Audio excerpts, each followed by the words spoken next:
Міндетті әлеуметтік сақтандыру жүйесіне қатысушының ай сайынғы кіріс туралы мәліметтерді алу үшін жүйеде тиісті анықтама қарастырылған. Ол еңбек және жалақы есепке алу бөлімінде орналастырылған.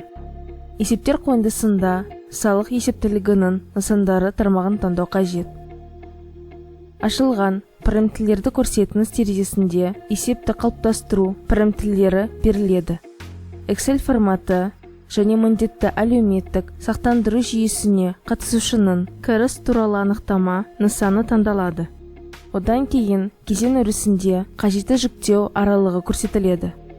Алдын ала қарау белгісі қойылып, ОК батырмасы басылады.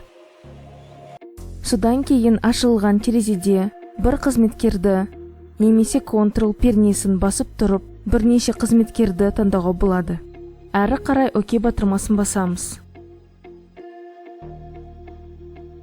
Қалыптастырылған есеп міндетті әлеуметтік сақтандыру жүйесіне қатысушының немесе қатысушылардың ай сайынғы кірісі туралы анықтама болып табылады.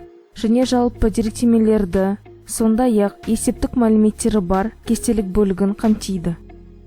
Жоғарғы бөлігінде төлеуші туралы деректер және қатысушының жеке мәліметтері көрсетіледі.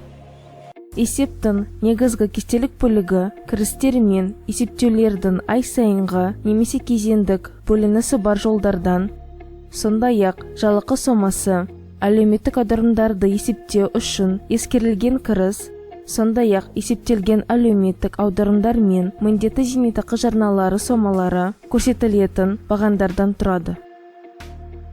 Жүктелген нысанды келесі жол бойынша табуға болады. Менің компьютерім, құжаттар, ФВР, Wages, Out. Содан кейін ұйым коды бар папканы ашу қажет. Сол жерде қалыптастырылған есеп сақталады.